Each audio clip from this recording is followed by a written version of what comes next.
जा रहे हैं। बिहार के कद्दावर नेता थे पासवान और रामविलास पासवान के निधन की जानकारी मिल रही है। आपको बता दें कई दिनों से अस्पताल में भर्ती थे। इस वक्त की बेहद अहम जानकारी है, केंद्रीय मंत्री रामविलास पासवान का निधन हो गया है। कई दिनों से बीमार चल रहे थे, अस्पताल में भर्ती थे और अब निधन की खबर आई है केंद्रीय मंत्री रामविलास पासवान की। आपको बता दें कि रामविलास पासवान जिन्होंने 32 साल के राजनीतिक करियर में 11 चुनाव लड़े, 9 चुनाव इन्होंने जीते। हालांकि इस बार उन्होंने चुनाव नहीं लड़ा था, लेकिन इस बार 17वीं लोकसभा में उन्हें मोदी सरकार में एक बार फिर से उपभोक्ता मामले में मंत्री पद की शपथ दिलवाई गई थी। पासवान के पास 6 प्रधानमंत्रियों के साथ काम करने का एक अनोखा रिकॉर्ड भी है। तो ऐसे कद्दावर नेता केंद्रीय मंत्री रामविलास पासवान का निधन हो गया है। इस वक्त की बड़ी और अहम जानकारी आप तक पहुंचा रहे हैं। इस वक्त की बेहद अहम खबर है। इस वक्त की सबसे बड़ी जानकारी, रामविलास पासवान जो कि भारतीय दलित राजनीति के प्रमुख नेताओं में से एक भी माने जाते हैं, लोक जनशक्ति पार्टी के अध्यक्ष और राष्ट्रीय जनतांत्रिक गठबंधन की सरकार में केंद्रीय मंत्री, निधन की जानकारी मिल रही है। इस वक्त की बेहद अहम जानकारी है।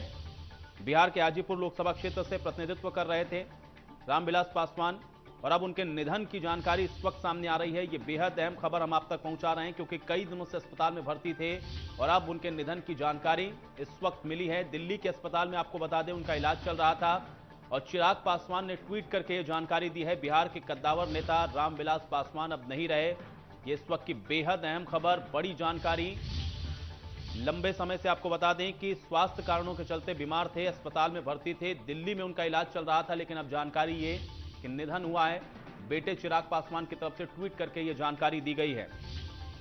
उपभोक्ता मामलों के मंत्री, भारत सरकार में केंद्रीय मंत्री के पद पर कार्यरत थे रामविलास पासवान और अब उनके निधन की जानकारी इस वक्त सामने आ रही है। यह बड़ी खबर है और बड़ी और अहम जानकारी हम आप तक पहुंचा रहे हैं। तो रामविलास पासवान अब नहीं रहे हैं, निधन की जानकारी मिल रही है। चिराग पासवान ने ट्वीट करके यह जानकारी दी है। इस वक्त की बहुत बड़ी खबर, बड़ी जानकारी।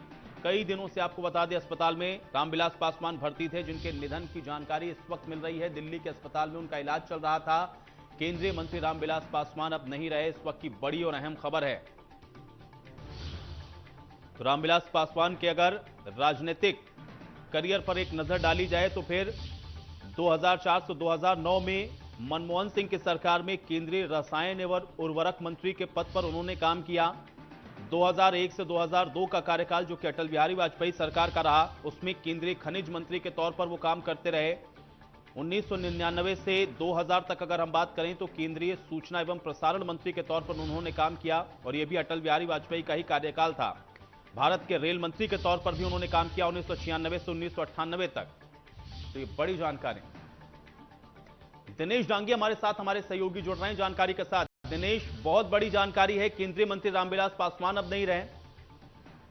केंद्रीय खाद्य एवं नागरिक आपूर्ति मंत्री, बिहार के कद्दावर नेता और दलित, पिछड़े और वंचित तबके के लिए हमेशा काम करने वाले रामविलास पासवान आज इस कह सकते हैं कि अंतिम सांस उन्होंने ली और अब से 10 मिनट पहले उनके बेटे चिराग पासवान ने सोशल मीडिया पर ये जानकारी साझा की और उन्होंने अपनी बचपन की फोटो भी अपने पापा के साथ शेयर की है और चिराग पासवान ने कहा है कि आप जहां भी रहे पापा, हमेशा मेरे साथ रहेंगे, लेकिन ये पता नहीं आप कहां हैं। तो रामविलास पासवान का एक बड़ा कर्ता, लोक जनशक्ति पार्टी का उन्होंने गठन किया था और इस वक्त उनका जब निधन हुआ है, जब बिहार के अंदर विधानसभा चुनाव होने, कई दिनों से वो अस्पताल में भर्ती थे और लगातार ये आ रहा था कि उनकी तबीयत काफी नासाज है, लेकिन आज कह सकते हैं वो पल आ गया जब इस जिंदगी से उन्होंने दुनिया से अलविदा कह दिया और 74 साल की उम्र में रामविलास पासवान का निधन हुआ है।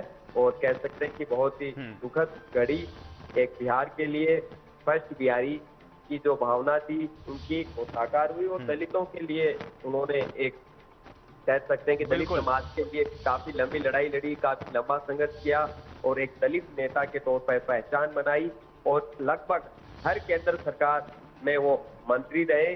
1-2 प्रधानमंत्री को छोड़कर उन्होंने लगभग सभी के साथ यहाँ पर काम बिल्कुल किया। नहीं, देखिए दिनेश, इसको और किस तरीके से देखें, क्योंकि राजनीति के लिहाज से अगर देखा जाए, राजनीतिक क्षेत्र के लिहाज से देखा जाए तो बड़ी क्षति है, क्योंकि 32 वर्षों में जिन्होंने 32 साल के राजनीतिक करियर में जिन्होंने 11 चुनाव लड़े हो, 9 बार जीत हासिल की हो और 6 प्रधानमंत्रियों के साथ जिनके पास कार्य करने का अनुभव रहा हो, वो भी अलग अलग सरकारों के तहत, ये कितना महत्वपूर्ण मानते हैं और कितनी बड़ी क्षति कम से कम राजनीतिक लिहाज से अगर देखा जाए तो? देखिए, एक बड़ा कद था उनका, उन्होंने दलित राजनीति को एक नई दिशा दी और आप देख सकते हो कि 6 से ज्यादा प्रधानमंत्रियों के कार्यकाल में वो केंद्रीय मंत्री रहा और एक राजनीति को समय रहते, जैसा कि कई जो उनके विरोधी थे, हमें हालांकि इस तरह की बात नहीं करनी चाहिए, उनको एक राजनीति का मौसम वैज्ञानिक कहा जाता था। वो चुनाव से पहले ये तय कर लेते थे कि उन्हें किस गठबंधन में रहना है, एनडीए के साथ रहना है या यूपीए के साथ रहना होता है। तो उस दौरान उनकी गेज रहती थी और कहते थे कि रामविलास पासवान हमेशा सत्ता के जो है साथ रहते हैं और ये सटीक वो आकलन राजनीति का करते थे। काफी कह सकते हैं कि उनकी सियासत पर पकड़ थी कई जगह। फिर उन्होंने लोक जनशक्ति पार्टी बनाई और किस तरह राष्ट्रीय जनता दल लालू प्रसाद यादव की जो पार्टी थी उसकी रवानगी हुई। इस तरह एक लंबा वक्त उनका राजनीति में रहा, कई दफा वो सांसद रहे और उनका निधन इस दौरान हुआ है जब आप देख सकते हो कि आज ही यानी 3 घंटे पहले पहली लिस्ट उम्मीदवारों की जारी की उनके बेटे चिराग पासवान ने कि लोक जनशक्ति पार्टी से ये उनके उम्मीदवार होते हैं। भाजपा और जनता दल यूनाइटेड के नेताओं ने कल कहा था कि रामविलास पासवान अस्पताल में भर्ती है, वरना ये गठबंधन नहीं टूटता, क्योंकि लोजपा ने वहां पर जेडीयू से गठबंधन तोड़ दिया है और फ्रेंडली मुकाबले में वो भाजपा के सामने भी कुछ सीटों पर उम्मीदवार खड़ा होने जा रही है। तो अब किस तरह उनके बेटे उनकी पार्टी को संभालते हैं अलग बात है, लेकिन रामविलास पासवान जैसे नेता को खो दिया है देश ने। सियासी गलियारों में एक दुखद खबर है, थोड़ी देर पहले उनका बेटे चिराग पासवान ने ये निधन की खबर सबसे शेयर की है और लंबे वक्त से वो बीमार चल रहे थे। एक निजी फोर्टिस अस्पताल में उनका इलाज है, वो चल रहा था। बिल्कुल दिनेश, लेकिन हम लोग देख रहे हैं कि इस समय मौजूदा राजनीति के परिप्रेक्ष्य में भी हम लोग देखें तो दलितों को लेकर के खूब राजनीति होती है। दलितों के तमाम, हम ये कह सकते हैं कि उनकी चिंता करने के लिए तमाम सारे जो राजनीतिक दल हैं वो ये कहते हैं कि वो दलित चिंतक हैं या फिर वो दलितों के साथ खड़े हैं। लेकिन ऐसे में रामविलास के अगर हम लोग राजनीतिक करियर पर नजर डालें तो 60 के दशक से लेकर के अब तक अगर हम लोग देखते हैं तो उन्होंने कई ऐसे महत्वपूर्ण काम खासतौर से दलितों के समाज से जुड़े हुए जो किए। क्या ये एक बड़ी कमी खलेगी, एक बड़े दलित नेता के तौर पर भी लोगों ने खोया है रामविलास पासवान को?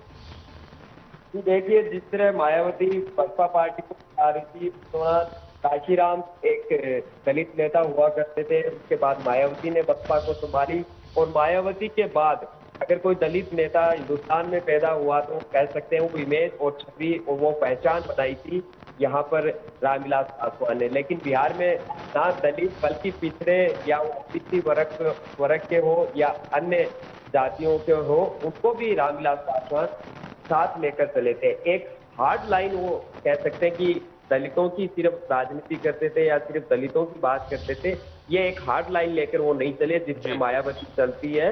तो वंचित तबके, ओबीसी या जो अन्य पीड़ित शोषित लोग हैं उनके हक में हमेशा रामविलास पासवान ने आवाज बुलंद की थी और एक जिस तरह बिहारी फर्स्ट की उन्होंने भावना रखी बिहार के लोगों के लिए। बिल्कुल एक बड़ी क्षति है। फिलहाल बहुत शुक्रिया दिनेश हमारे साथ जुड़ने के लिए, बातचीत के लिए।